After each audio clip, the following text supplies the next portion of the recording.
This conference will now be recorded. Any questions?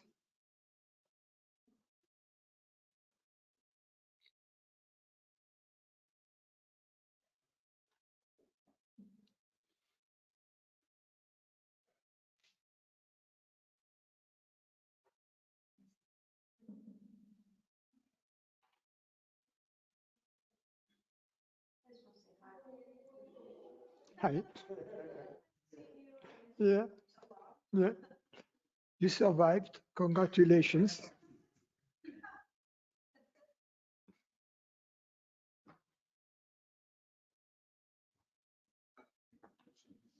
Go ahead.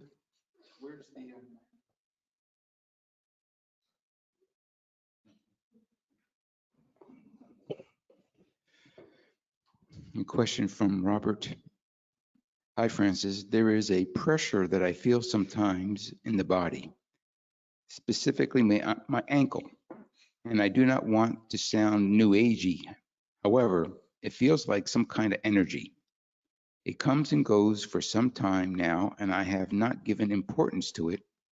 However, it has not left, and the question keeps arising in me to ask you if you have any thoughts or suggestions on this. Thank you. No thoughts and no suggestions, I'm afraid.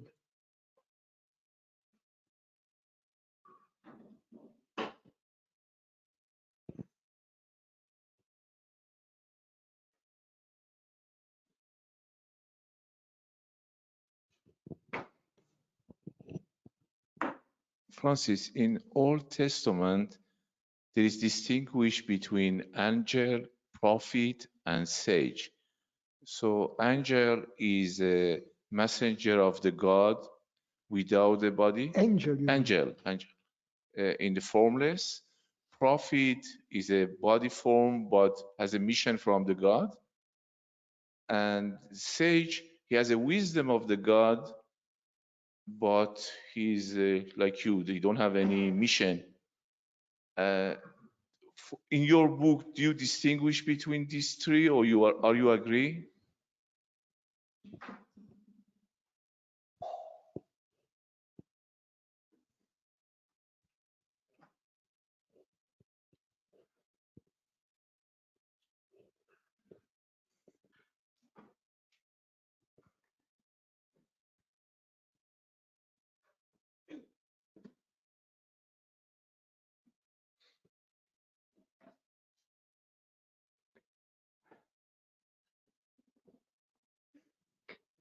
We would have to define what it means to be an angel or a prophet or a sage before we can address that, right? So, and if I go into this, I'm going to sound nerdy. So, an angel comes from the Greek word angelos, I think, which means the news. So an angel is one who is a messenger. So prophet comes from pro, which means in this case for, and femi, which means speak. So he's one who speaks for God. And a sage is one who is endowed with Sophia wisdom, which is the knowledge of their true nature. So the problem is that in the three cases, there is the assumption that there is there a separate entity who is an angel, or who is a prophet, or who is a sage. a human body, in other words. So the human body as an angel is simply the conduit through which the message is being delivered. It's like your cell phone message, clean, and yeah. So the prophet is a human body who speaks for God, but it is God, in other words, who speaks through the human body. And the sage, as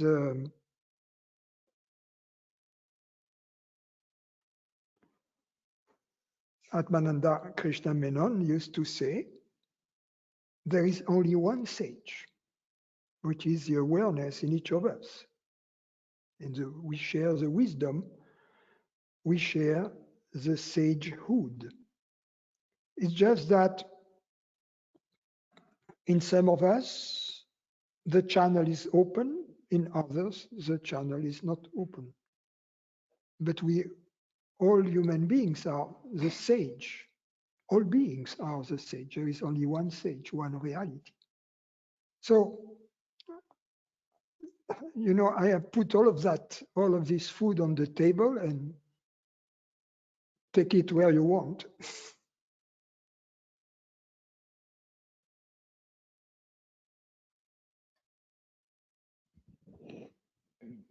The distinguish that they do in the Old Testament, especially for prophet, is the sage or has a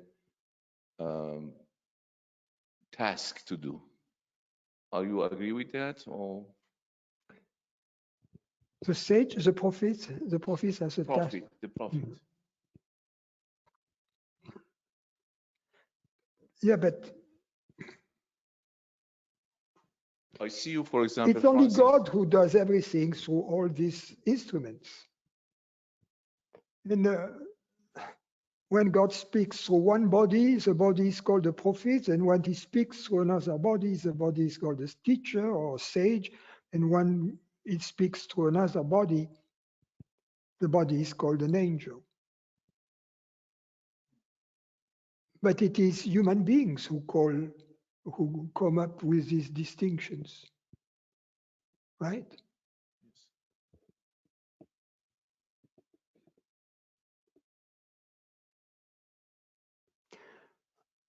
To tell you the truth, I see all of you as angels.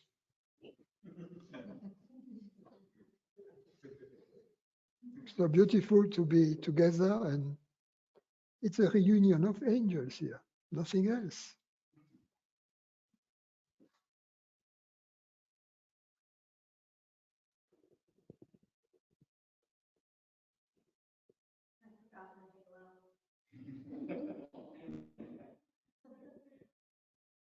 So the distinguish is semantic. As soon as we go into details, we lose that which is essential.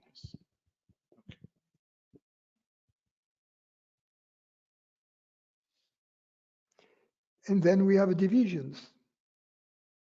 Then we have the party of the angels and the party of the prophets. And they will run for election.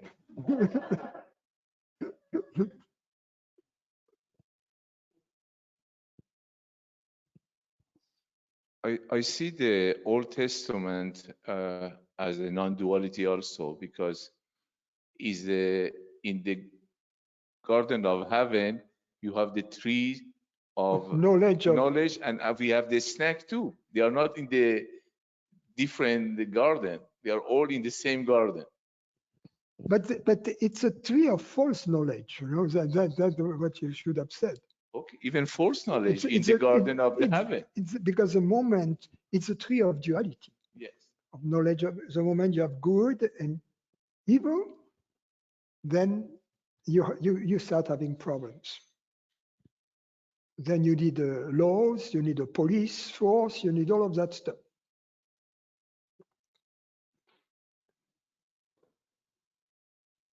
You need a book of ethics. You need the 10 Commandments. You need whatever.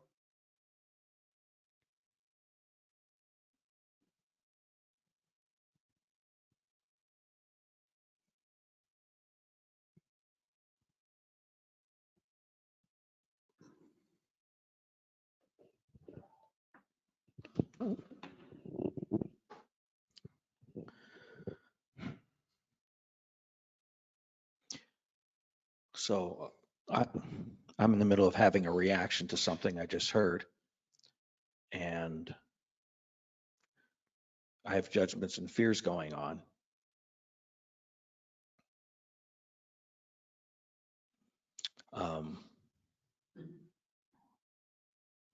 You feel you're not an angel?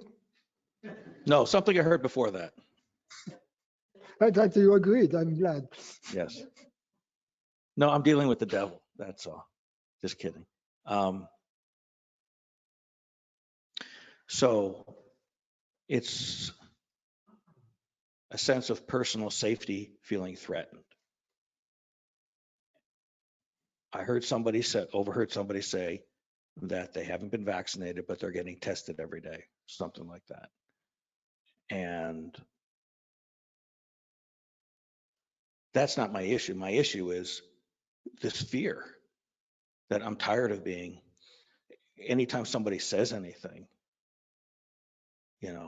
I'm just get scared I'm going to die kind of thing, and Well, I'm used for you. The body is going to die. yes, I'd like to postpone it a little bit. That's all. But not just that, it's the state. It's the state that's just so unenjoyable. I'm used for you. You're not going to die. Okay. Okay.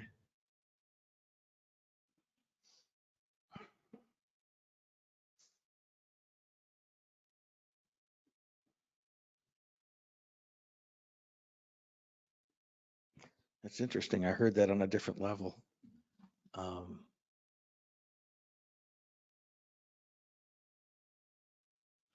Anyway, yeah, I guess I don't have a question after that. It might come back. Thank you. Just don't forget too much. Don't forget too much. Okay.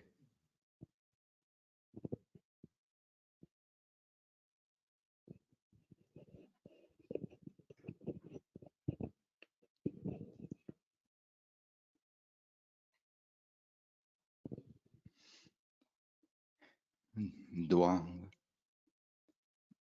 You once said, at any given moment, awareness either is aware of phenomena, that is, awareness with objects, or of itself, that is, pure awareness. Is this an absolute law of awareness? If yes, does that imply a limitation of awareness? Does that imply other what? Does that imply a limitation of awareness?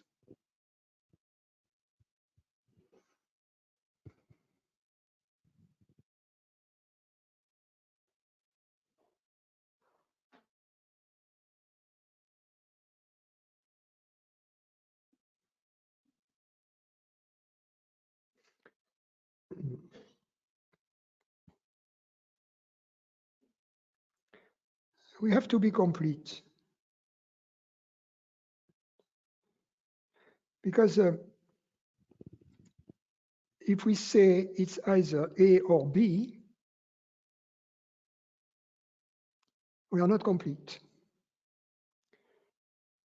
Because we are forgetting two other possibilities, which is it could be both A and B, or it could be neither A nor B.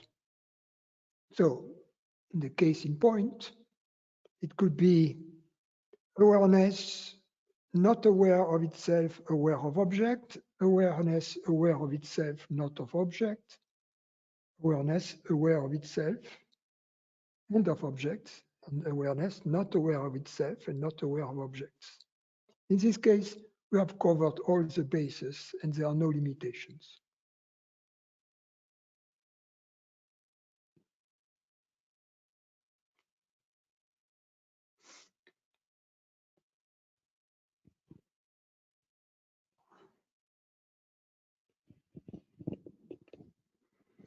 In this case, to be more precise, awareness not aware of itself means ignorance.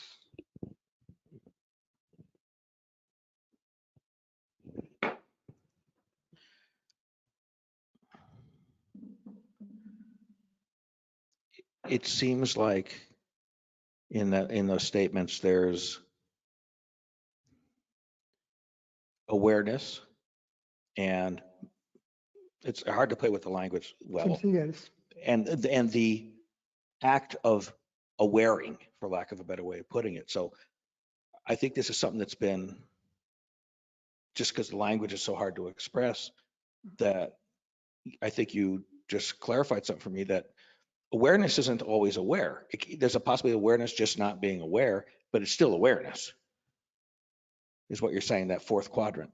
It's not aware of itself, it's not aware of objects.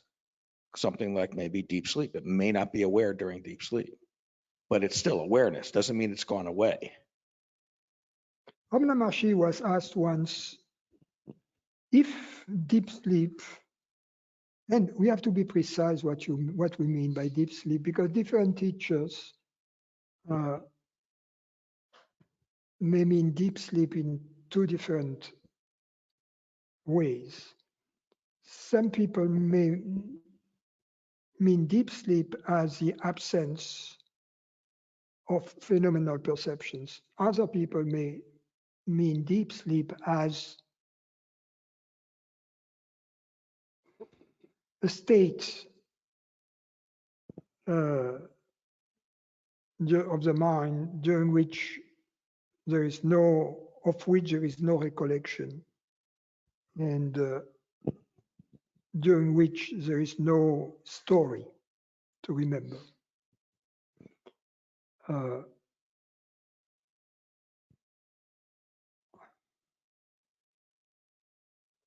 But Ramana Maharshi was asked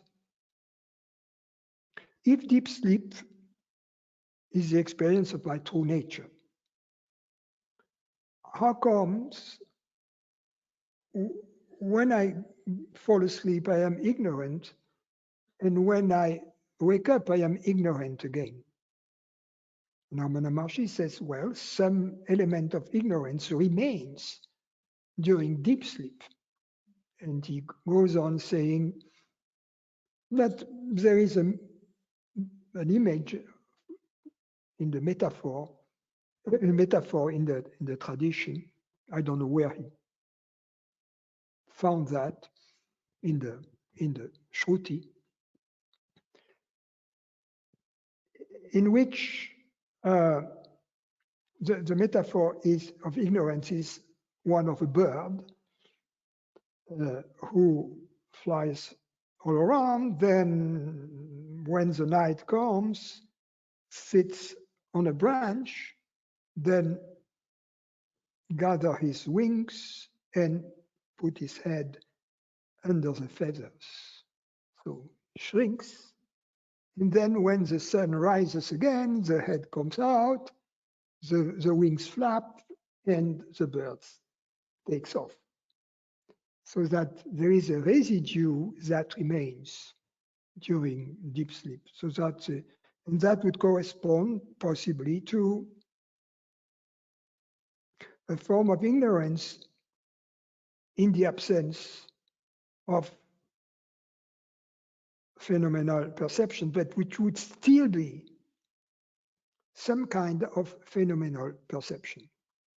And my teacher would give another example for that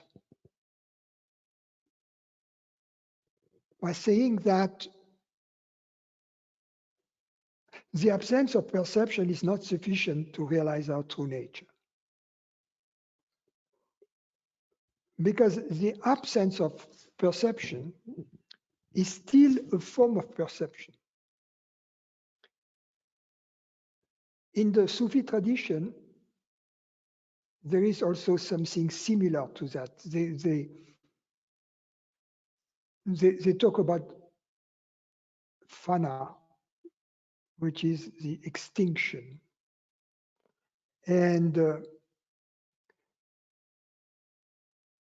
they speak about the realization of God, which is in fact the extinction of the ego, as the extinction of the extinction, the double extinction. So the simple extinction, which is the absence, is not sufficient. Another image my teacher used to illustrate this is this. Let's suppose you have been visiting a friend and there is a painting always at the same place. And one day you arrive and the painting is no longer there. What is it that you notice? The absence of the painting. Right? You tell your friend, no, what did you do with the painting? You don't notice the wall. You notice the absence of the painting. You see, so in this metaphor, the painting is like objects. The wall is like our true nature, the self, right? Awareness.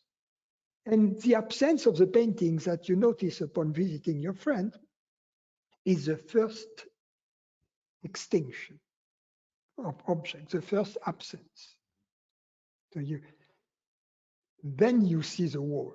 But the first thing, oh, so it's not, the painting is not there. We're expecting the painting. That's what happens, so also, when the mind tries to visualize awareness, upon hearing about awareness, the mind tries to visualize awareness and tries to grasp awareness as an object. And he projects what my teacher used to call a blank state, which is still an object, which is an absence. But this absence is still an object, just that when I say the word absence, it is something, it's still a word. Like if I say the word nothing, the word nothing is still something, right? It is not real nothingness. I think we're in relation to that, where I was getting a bit of awareness, was that just because I'm not always aware doesn't mean I'm not awareness. Yeah, but In other words, going to sleep doesn't mean I stop existing. Going under anesthesia and suddenly it's 1 hour later or 2 hours later doesn't mean I didn't exist. It just means that quality of perception wasn't there. But when we say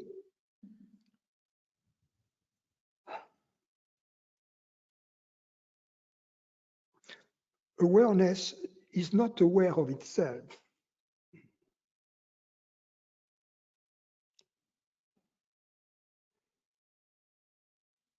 or awareness is not aware of something, it is not the same as saying awareness is not aware. Because awareness is always aware. To be awareness and to be aware are one and the same. Okay. Because awareness is not an object. And it is not an activity. In the world of manifestation, we know objects and we know activities. In other words, basically, we know objects like a table, and we know movement or change. But the change applies to objects. So our picture of reality is one of moving objects. Actually, science is about moving objects. You know, the fundamental laws of physics, we call them the laws of motion. That's true of all systems. All the equations of physics are more or less about how things move, even if that which moves is space-time itself, but it is how things move, how things evolve, the laws of evolution. So going back to awareness, awareness is neither an object nor an activity. To say that awareness is aware is, how do you call that, is double, is redundant. Is redundant. Now, when awareness seems not to be aware of itself, it's because it is aware of some object, either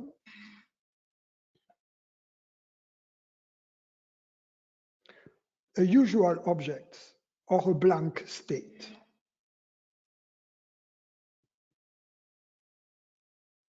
Or a blank state. In ignorance,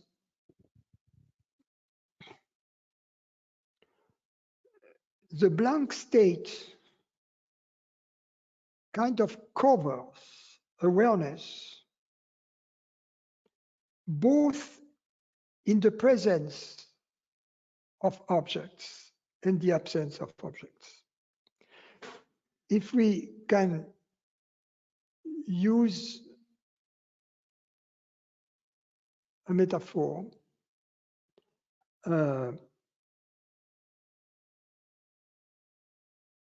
it would be like you have a floor, concrete floor. Then on top of it, you have a blanket, a carpet. And on top of it, you have rugs. So the rugs, they have all kinds of colors. The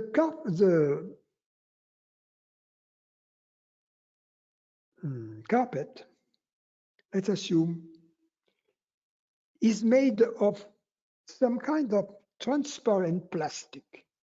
Not very elegant carpet, right?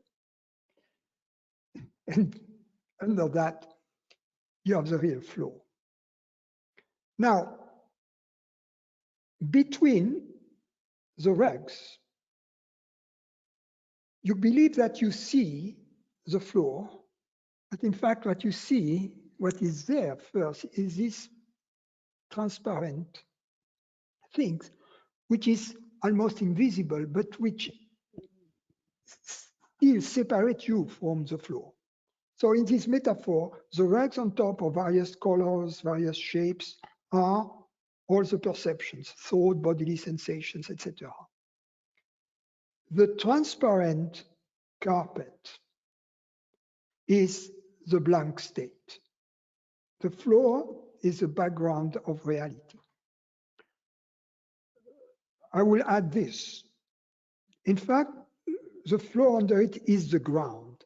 The ground expands all over the world, all over, right? The transparent carpet is limited by the walls of the house. So that in some houses, there might be the transparent carpet, in others not. I keep playing with this metaphor, okay? So the insight of our true nature is, it is not sufficient to see that there is a space between the objective perceptions, but we have, if we want to touch the ground, we have also to realize, to open this kind of transparent, invisible, blank state, which cover all over.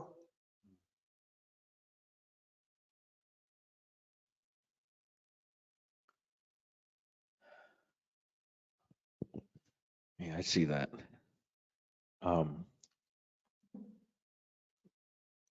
So the realization I had, and from listening to you just now, sort of came full circle to just a reminder that awareness is not dependent on perception. And I think I was thinking, well, without thinking about it, there was these thoughts going on, well, maybe awareness is disappearing here or disappearing there. And it's like awareness doesn't depend on perception. Similar to, that nothing informs me of what I am.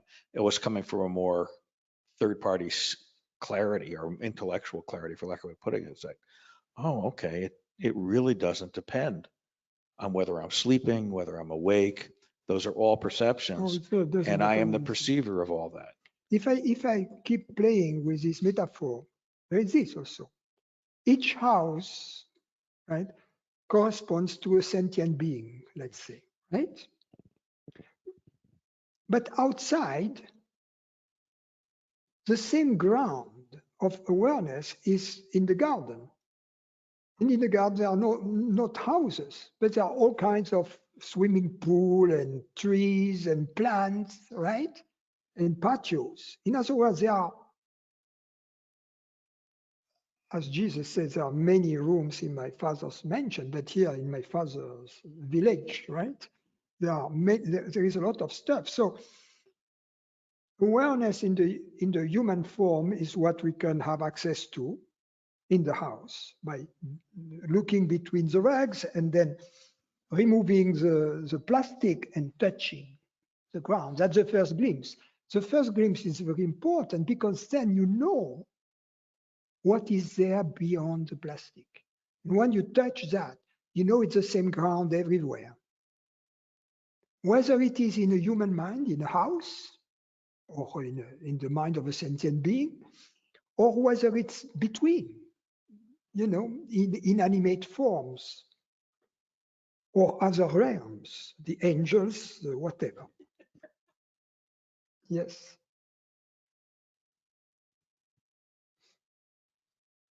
Then once you have ascertained that, you can remove the plastic. That's a sadhana after the glimpse. It's a removal of the plastic.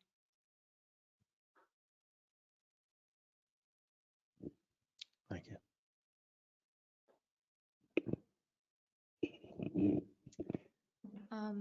How can you detect if you're in the blank state?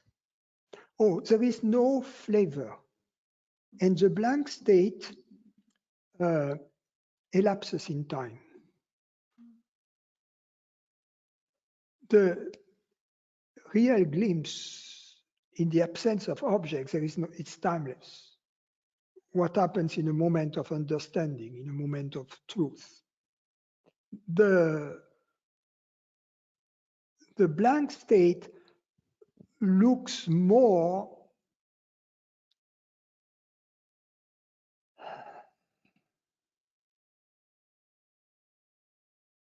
like an object, in that sense that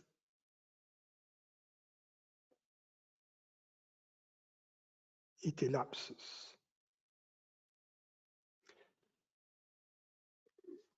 It is what happens when you try to visualize consciousness.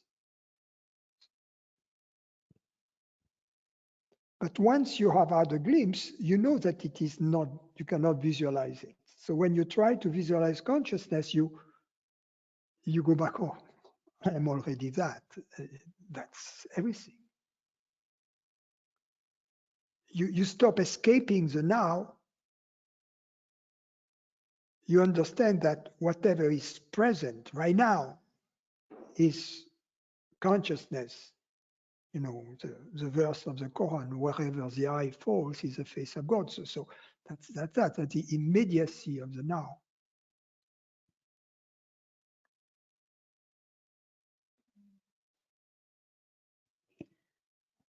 I still, I'm under the impression that I'm a separate person.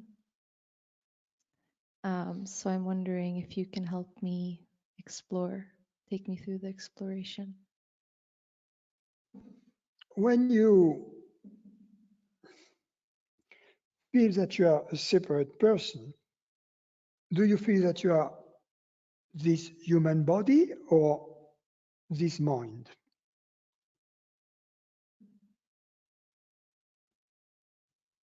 I don't feel I'm this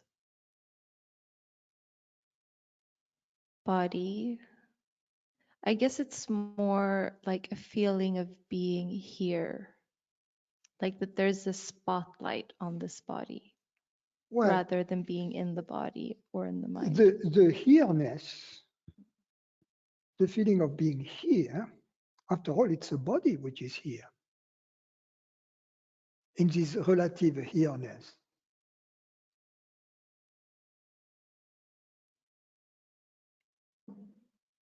The body is here.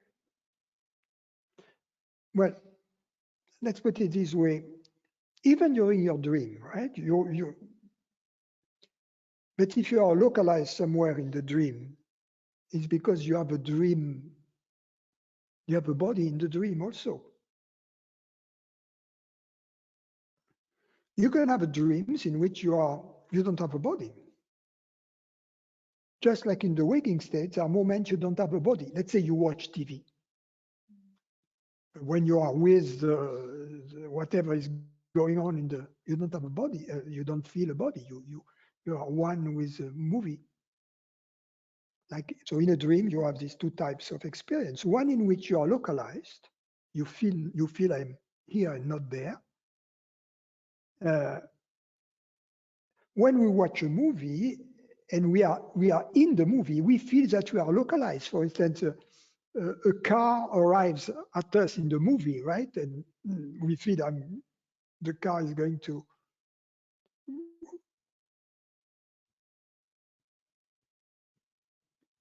So that's why when you feel you are localized, what I'm trying to say is that there is a space. In order to be localized, you have to be localized in a space.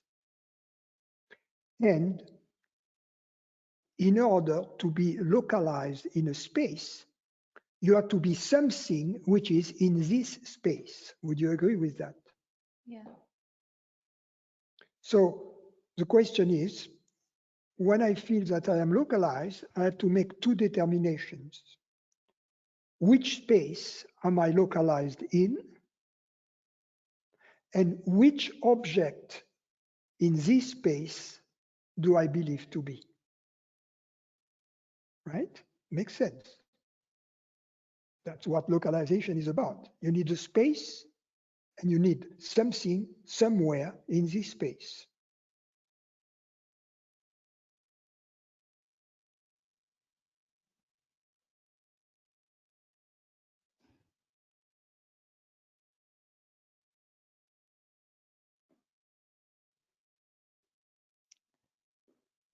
Well, there's a difference in being here in close proximity to you rather than being in my home watching you on the screen? Or is that also just my mind?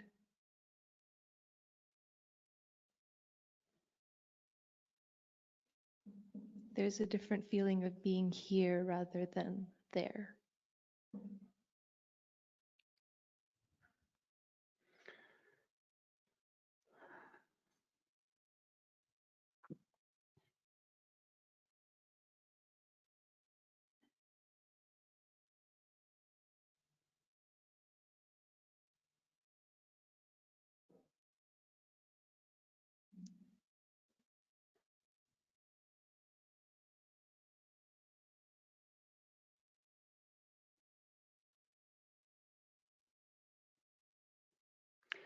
The here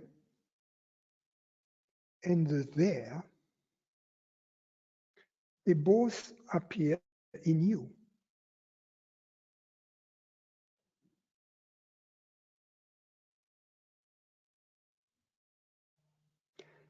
The now and the yesterday and the tomorrow they also appear in you. So you, in which the here and there, the yesterday and the now appear, where are you and when are you? You are neither here nor there, and you are neither now or yesterday.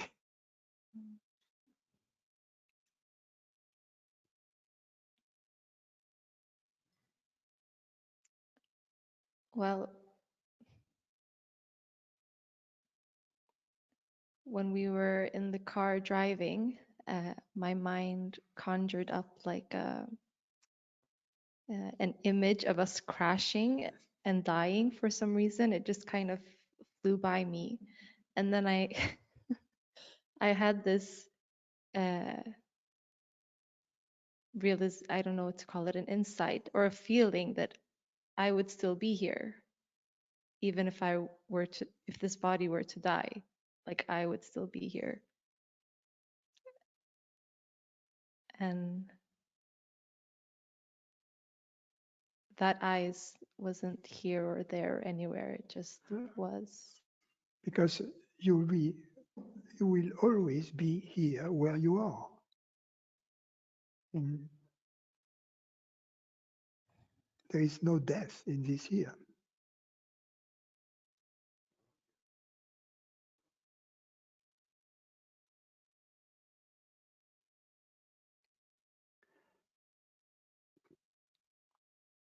That which is here never dies. That which is there seems to die. But since it was never alive, it doesn't really die.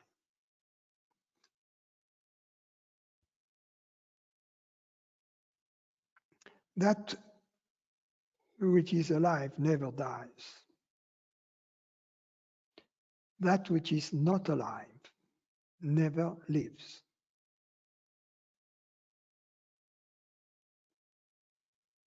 That's the Bhagavad Gita. A little bit. A little bit amended to meet the moment. But Nothing real. my can be. apologies to my Brahmin friends.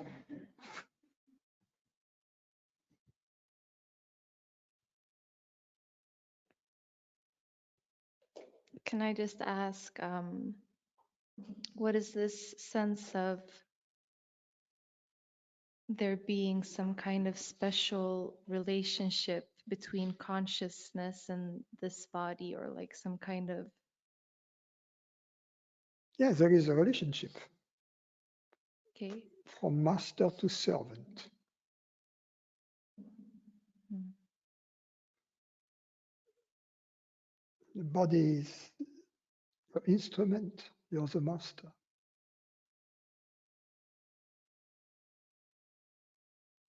Thank you.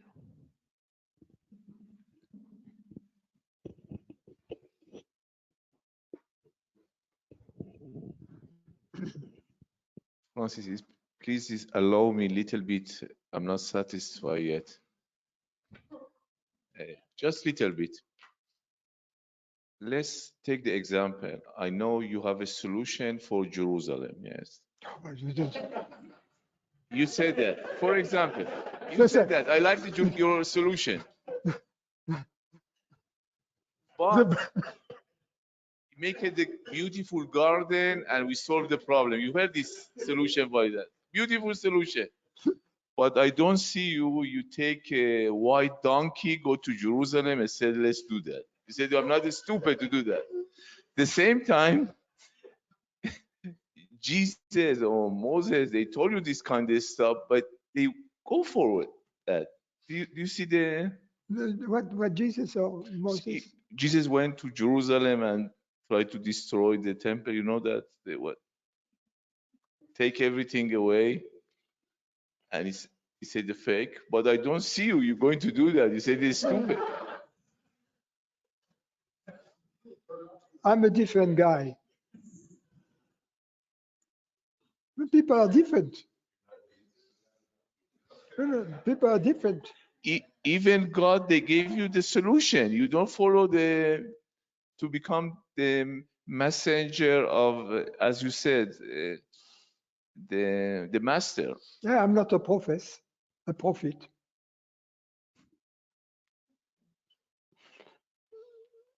No, I just give it as an example. You understand what I'm trying to say, Francis? Hey, I am a singer.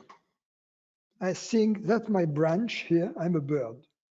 And I sing from my branch out all I know how to do. You know? I don't know how to drive bulldozers. So is not possible profit in this century anymore? Who knows?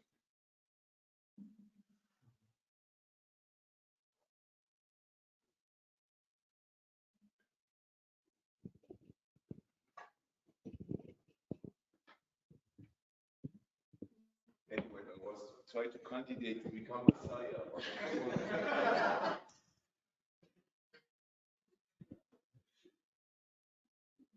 Is God speak through me, not me? I feel that God is teasing me.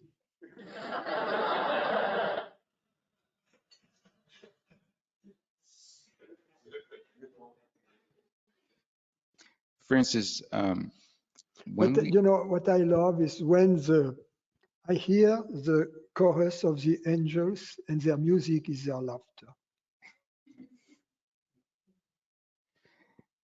Francis, when we do the meditation, the way you've suggested, uh, with benevolent indifference to whatever appears, you've said that this kind of relates to our discussion earlier about awareness. It, I guess it can be possible to lead you to the insight of a self-realization moment, an insight, if you're divorced from what is appearing in thoughts, sensations, perceptions, but not necessarily.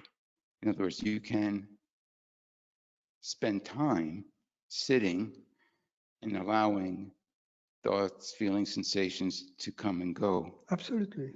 But so there's, that's the point I wanted to make there.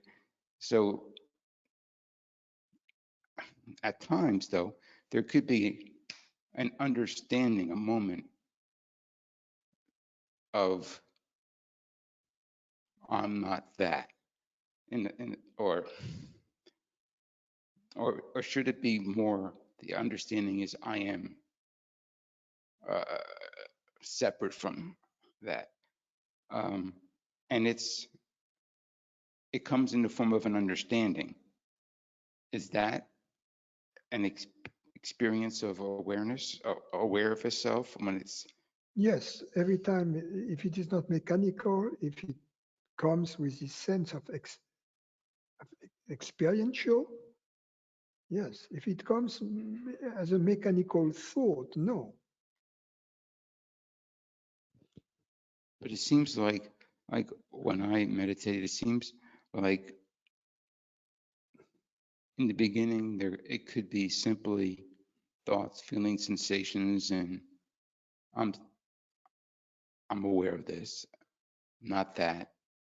But then seems to be an understanding that permeates or that comes.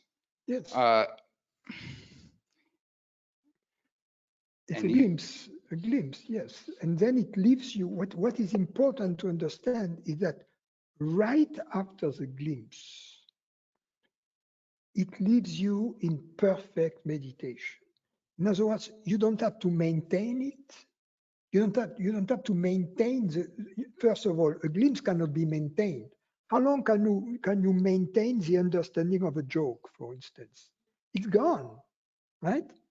But what the joke has delivered remains in effect. So in the same way, the glimpse takes you to your true nature instantaneously, and then your natural state remains in effect up until you kind of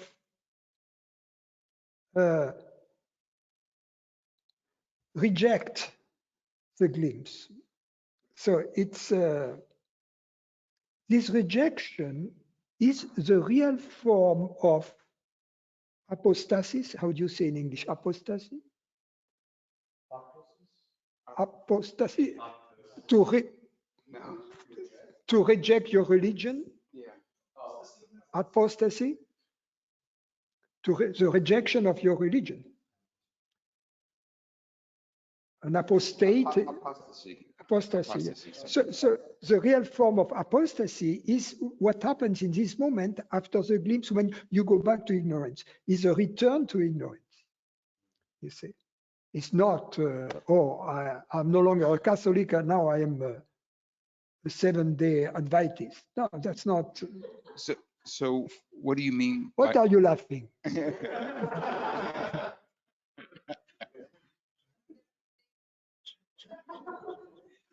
Adventist.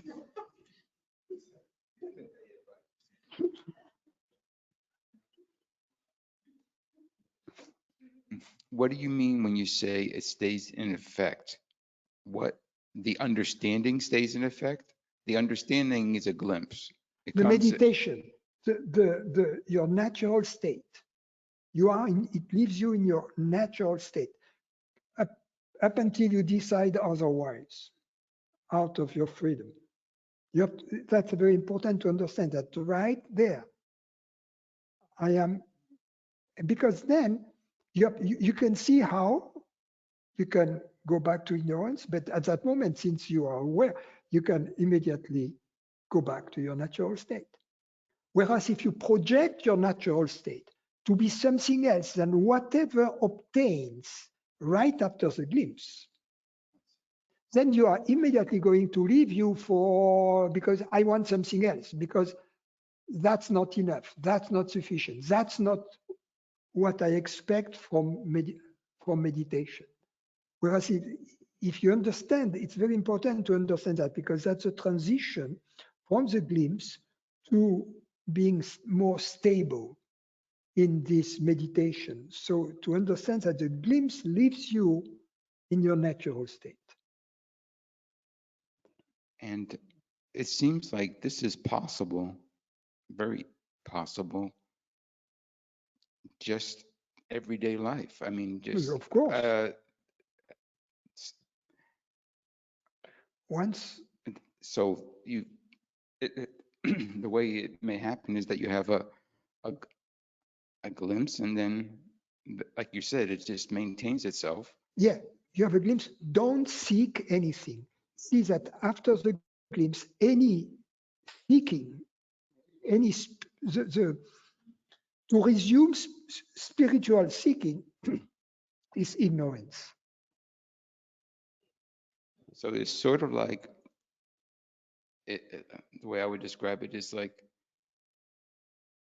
being without any support, a support of an object. It's like you have a glimpse, and then you're left without a psychological or emotional or support. It's something to hang on to, attach yourself to. It's being free. And the glimpse is telling you there is only one reality.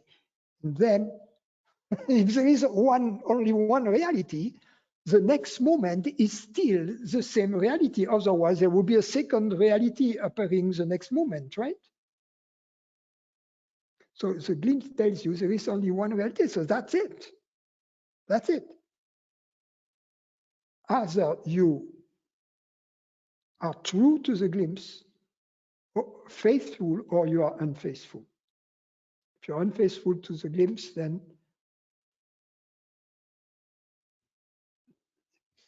your wife is going to remind you. Thank you.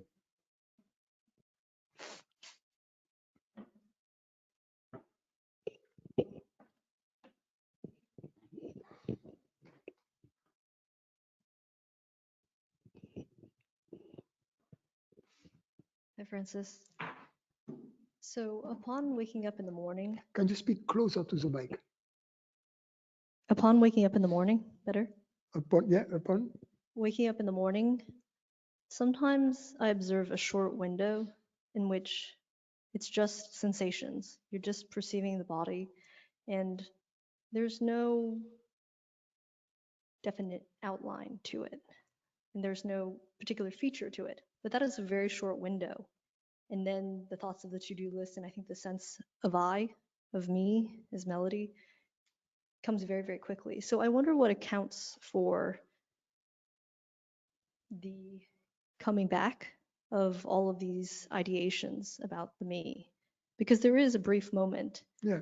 that I have observed that it's not there, that the stuff is not there, that I have, there's no two eyes and a nose kind of thing. That's wonderful. This moment is very important then, because what is important is not to try to obfuscate this moment. On the contrary, to allow for this moment to take its own time and to see how the old habits all of a sudden kind of take hold of the moment. It's very important just to observe what goes on in this moment. And instead of most people, they are afraid of this moment and they immediately go into activity. So when you are a truth lover, this moment is sacred, so you give it time, but you don't try to keep it, either. You don't try to freeze it. You're just one with it, and you allow for whatever happens, because it's important to observe how ignorance takes hold, or in fact, the residues of ignorance take hold, instead of trying to ambush ignorance, so to speak, to be there hidden, with your gun ready and wait for ignorance to show up, No,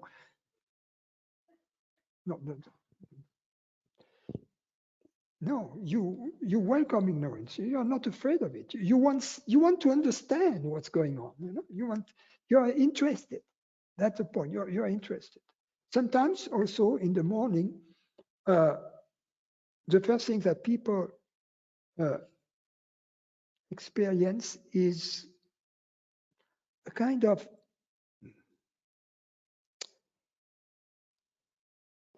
feeling in the body of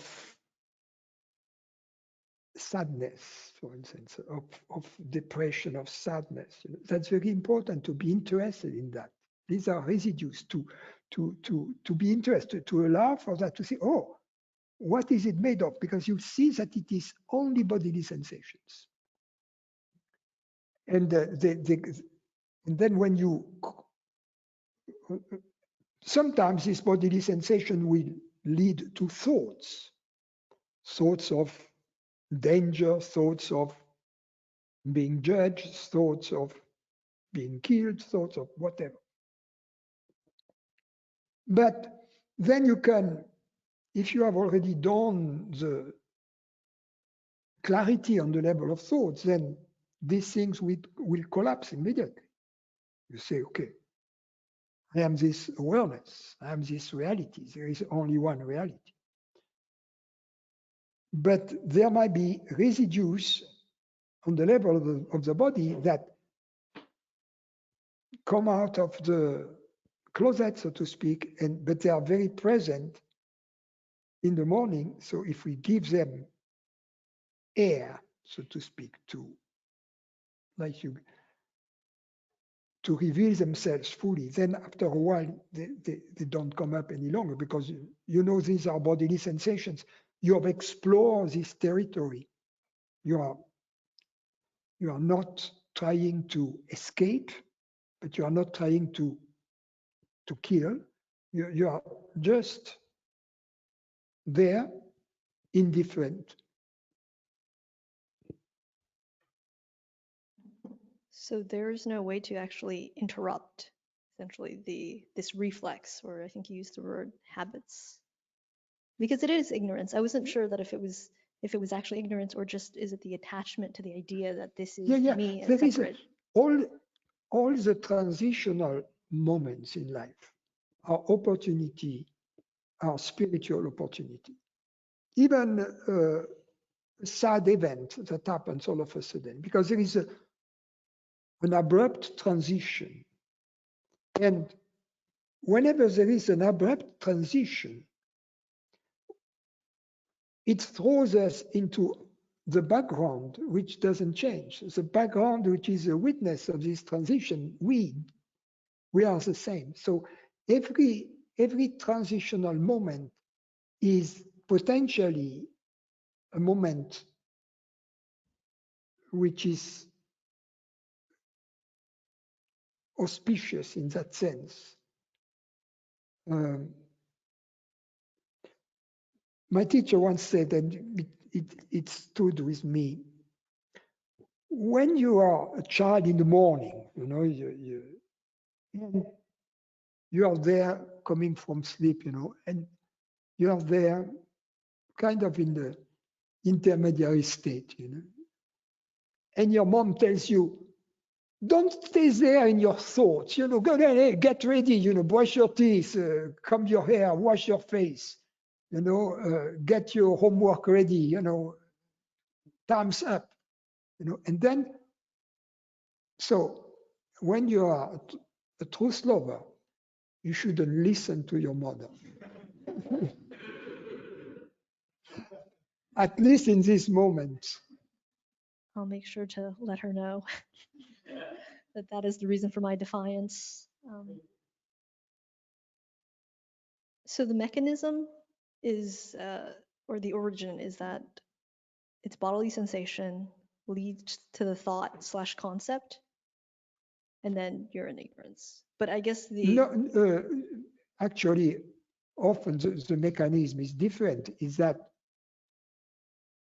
it was the fear of absolute disappearance that has created habits in the body of protection and aggression, and which translate in a vague feeling of fear or of sadness or of, but it's fear really. Sadness and fear are very closely related.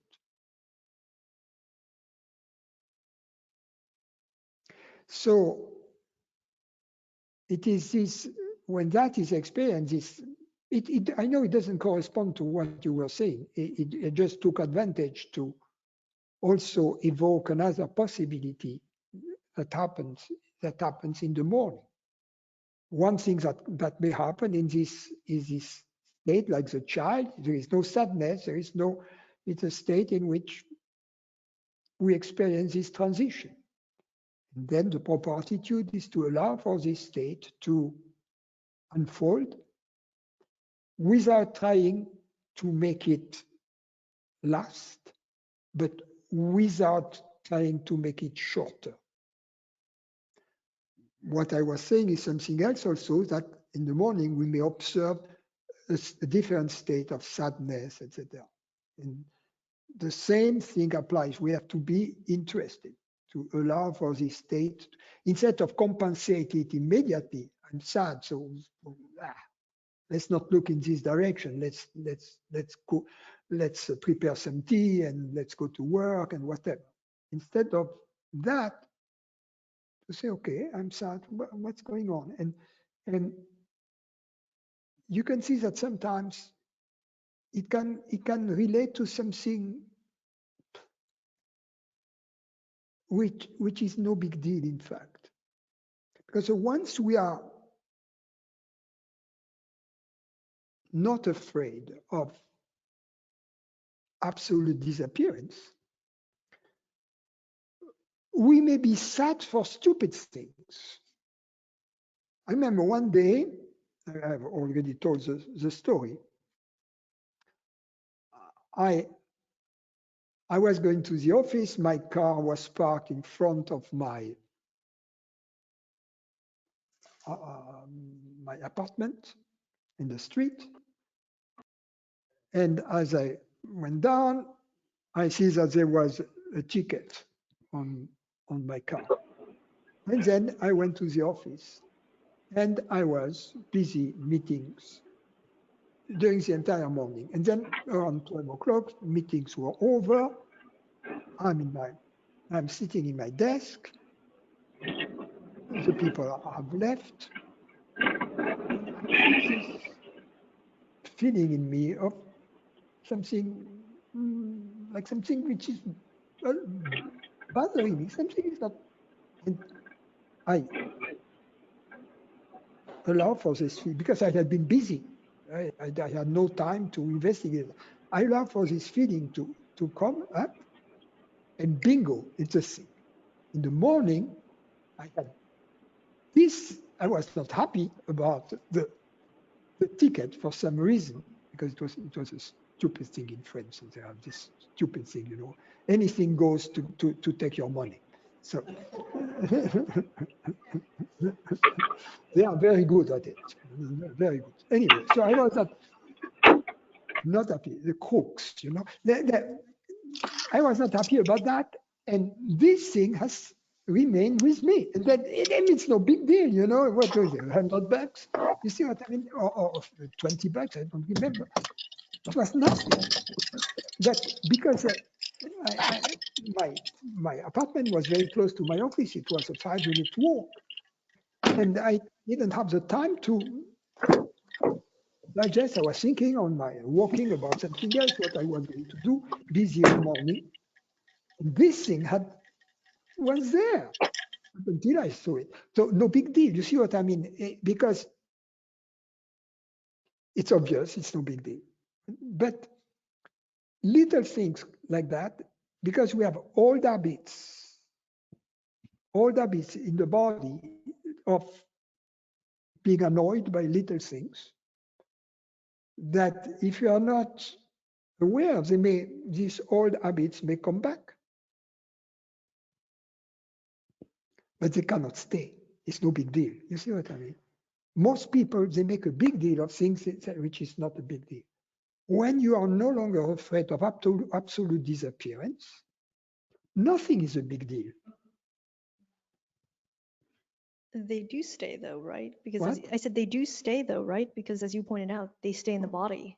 It's only in your example that you traced it back. And I was showing, I was trying to show something that if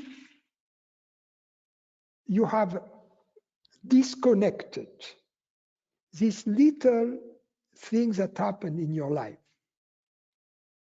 from essential fear, if essential fear has disappeared in you, you may still have some old habits that come to react to things and to give them undue importance. However, although these things can stay for a little while, as soon as you have the time, the opportunity to allow for them to come, they disappear. If you're in ignorance, little things like that may linger because you have not disconnected that from your essential fear. So you will try to find justification for that. This thing will become important. You are going to call the mayor. You are going to call the minister to get rid of the ticket, for instance.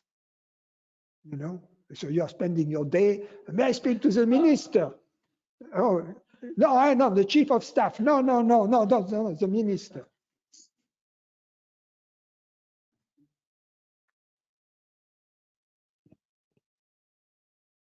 So if the fear of absolute disappearance has not been fully eradicated, then those little things, There is no disconnection then between the little events. It's like one single fear. right, and then the reflex or the reaction just lives in the body, right? It accumulates. And Yeah, becomes very then entrenched. undue importance is given both to fears and desires. Every fear and every desire, it's like it's about dear life. There is attachment, if you will.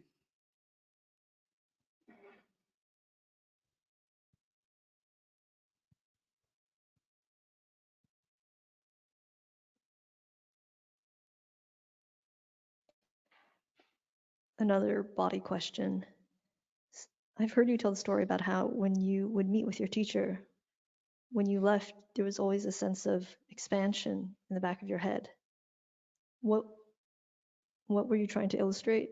What? What were you trying to illustrate by telling that?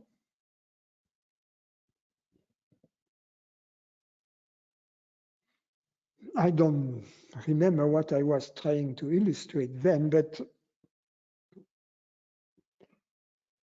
I was describing an experience in which something was transmitted that was not dependent upon what was being said or what was being done. Because it would happen every time we would meet. And sometimes we would talk about the truth. Sometimes we would say nothing, stay in silence, and sometimes even just meditate together. And sometimes we would have small talk. So no matter which of these circumstances would obtain, the same strange phenomenon happened. In other words, it was not transmitted through words or through activities. Would you say that the only prerequisite for that transmission was your openness? Yes, That's the only thing, only prereq. yes. And a special type of connection we had.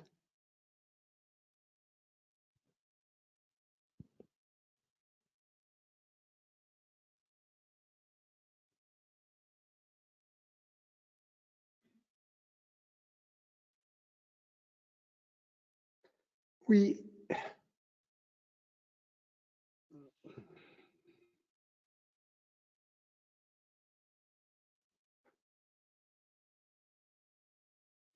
It's like a child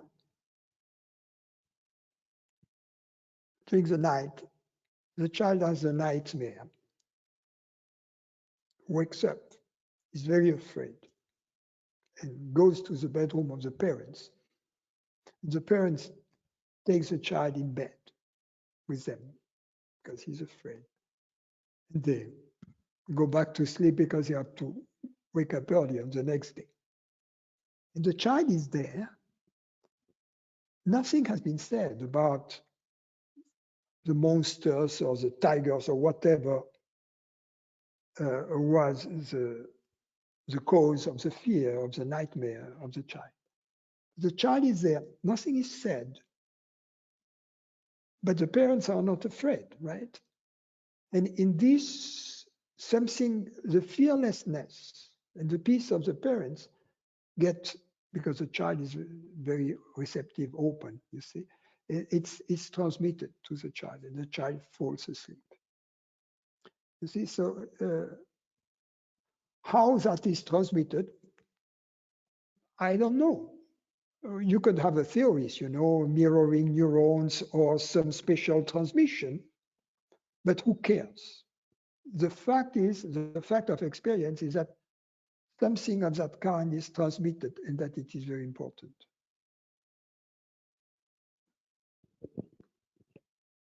Thank you.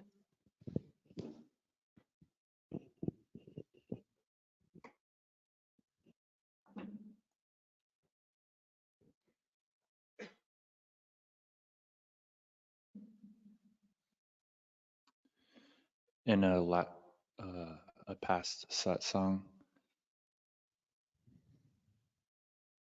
I'm trying to figure out how to ask. Is it working? Testing. Yeah, yeah. Okay. In a past satsang, as you're speaking and answering questions, there seemed to be this like rising, some sort of happiness bubbling up inside of me. And then that kind of, from that place, I got a question. And then like, it's like a symphony. It was like rising action. And then I asked you the question, and then you kind of like, as you answer the question, it crescendos, and then it like overflows in this like big, like magical, spectacular flood of happiness. And like, I kind of just, I want to have that, but I don't have like that same feeling right now.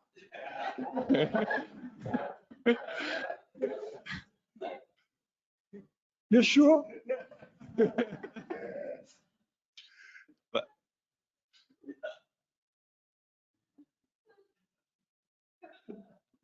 I guess I talked myself into it, but I like the guy who says, I'm not happy, and he has a smile up to, up to, up to his ears, and he says, I'm not happy.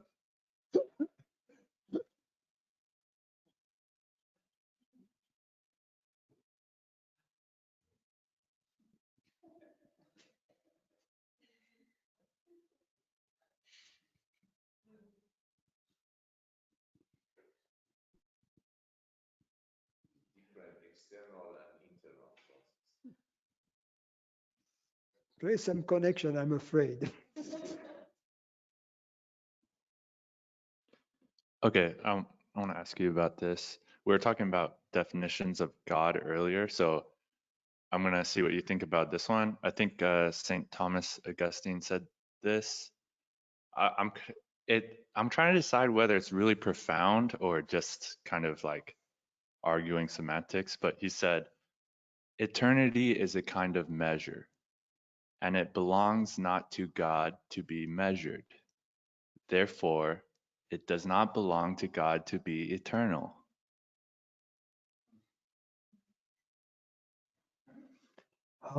It's too nerdy for me. It's too nerdy. I have something about that just came to me about, definitions of God.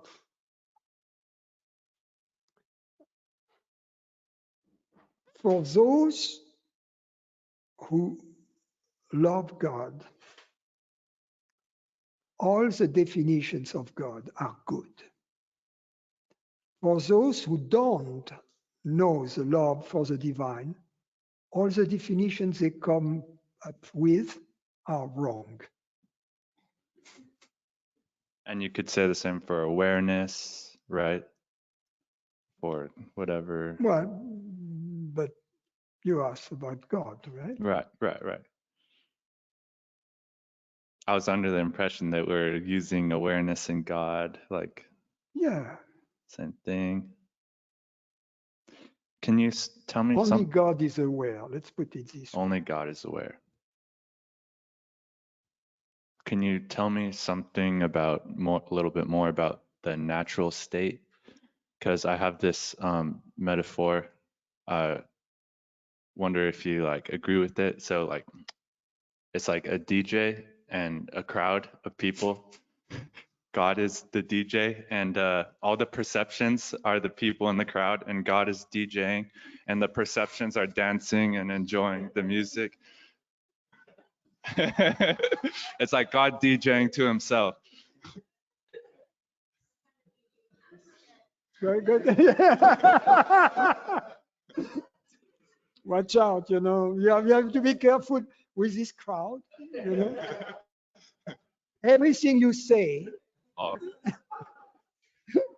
everything may be used in the talent show. oh, okay.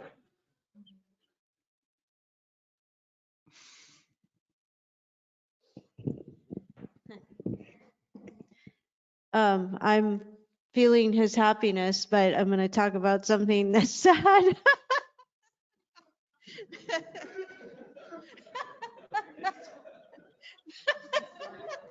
I'm having a little release on that right now, so it's good. Now it's not so sad anymore. It's kind of nice. It's not a story or anything because that would bore you to tears. I'm just kidding. But anyway, I wanted to comment on what Fatima was saying about having thoughts of, like, when you're driving, having a thought of an accident and dying, and that used to happen a lot where I took it seriously, like, oh my God. And now I feel like uh, it's just the mind giving suggestions of fear, fearful thoughts. And I just don't, I just say, step aside, whatever. And it doesn't have a grip on me. So I guess I just wanted to share that. That's from my older wisdom. No, just kidding. But no, it's, and I just wanted to share that too, because, and maybe you can kind of uh, give me feedback that just from talking to Laura too, that it's just a suggestion of the mind, just Yeah. this fear. Yeah. But the other thing is, because what some people were talking about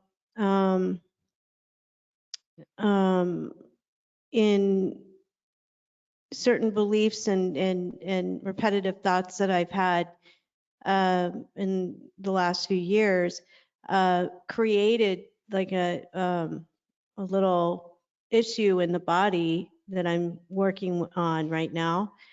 And what I discovered in my investigation is that it was sadness, and I traced it back to being careful not to go into the story type thing, but it really hit me on an intuitive level of it was sadness. But I like what you said, that it was fear, because I didn't tie the two together. But and it's really powerful because it's releasing the identification with the story of it's me and this happened, and I felt the sadness, and it for whatever reason it manifested into a physical issue. And so I'm sharing this because what I feel that I, being awareness, consciousness, created it because I was identifying being a person that had that story, and now I can uncreate it. Not uncreate it, but I can release it. And this is exciting and new to me because it's really being in the awareness, the consciousness that I am, to release it and not run and um, it's getting to the root cause. It's identifying that um, um, something that I was holding on to that was bothering me, and that, which was the sadness and the fear. So I think it's if you have any comments to make, I don't know. I wanted to share, and I want to actually keep contemplating on the sadness mixed in with the fear. So.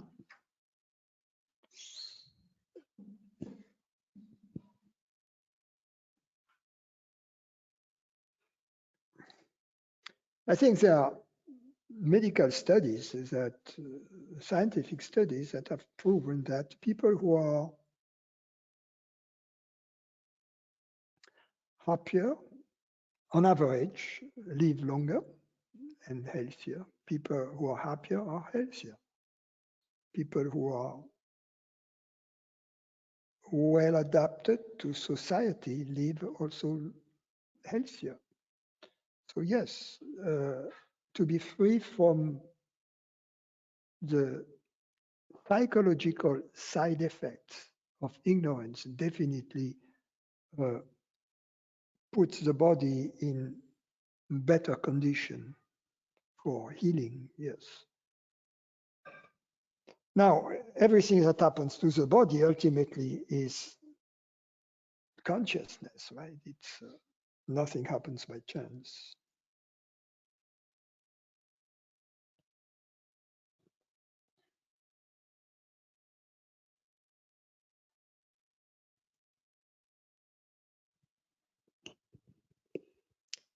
Um, I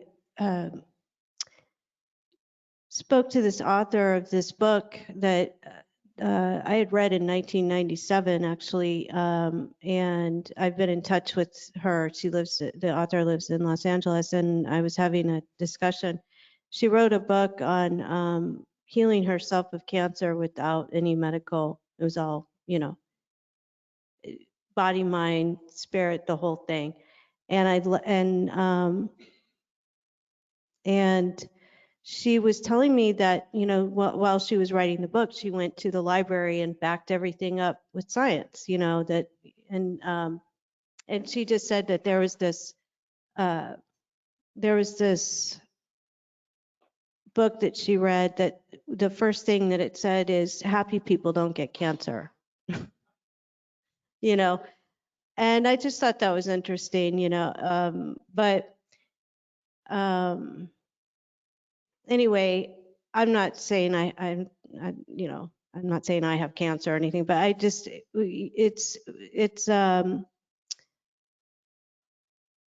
what I feel like I'm dealing with right now is like the aftermath of the Debbie body mind that like, who is she? I mean, and I don't even know if that's on this spiritual, I mean, on the journey, if that happens, where maybe certain thought patterns and old psychological ways of being, you've let go of, and somehow they physically manifest in the body, and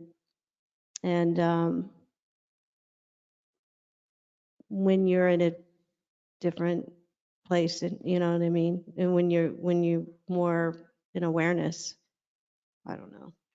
I may just be babbling. Well, I don't think that the saying happy people don't get cancer is scientifically true. Yeah.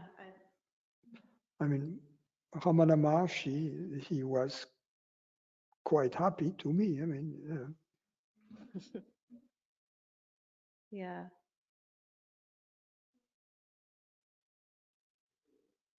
Well, maybe I'm saying it wrong, but you know, not saying verbatim what she said, but what I recommend, I mean, because I've seen also people die precisely of cancer because they didn't want to follow easy steps of modern medicine, such as some easy breast cancer surgeries that would have saved their life. And I've seen women die stupidly because they believe some spiritual jerk who was telling them that they didn't need surgery. So we have to be very cautious about that. We have to do whatever is required to keep healthy. And, there are proven recipes. Yes, be happy is very important. Eat the right kind of food, I mean, rich in diet, rich in fruit and vegetables, not too salty, not too sweet, and not too fatty, and exercise. I mean, these are very simple and sleep well. Very simple recipe. Be happy and do all of that. I mean, it's not complicated. And have your body checked up twice as often as your car.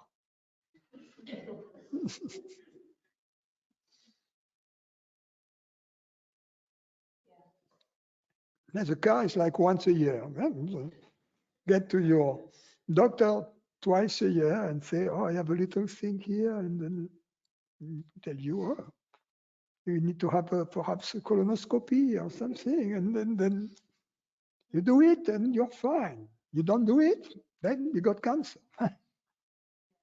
It's very simple. It's not complicated.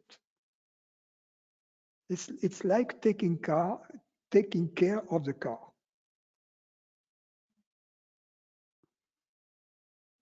And you have to drive the car happily. If you drive the car happily, you don't have this sudden, Once it's your stage, you are not talking.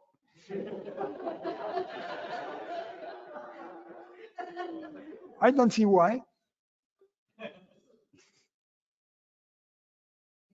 Because the prophets are supposed to drive the car. No, because they do things you never, with the logic you get it, go to Jerusalem and like Jesus or like Elisha or like Moses. He's an angel. He wasn't sick. No, you are the angel. No. I don't have your wings.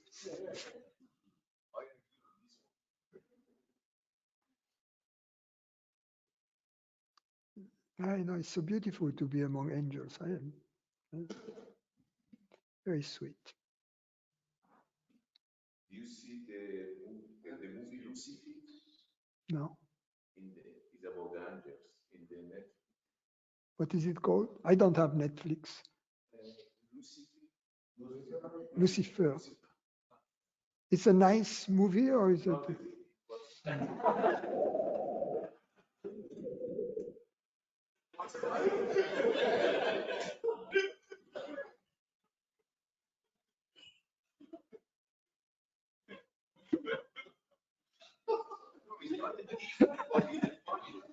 What? It's not. But for me, funny is deep. Like Dirty Rotten Scoundrel, for instance, very deep. Go very deep.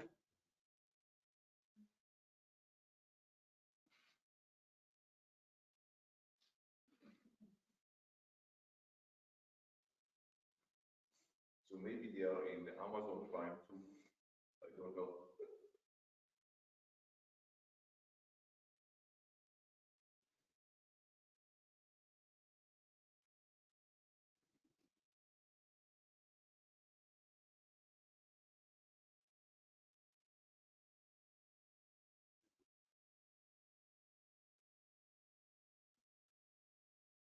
Well, I guess.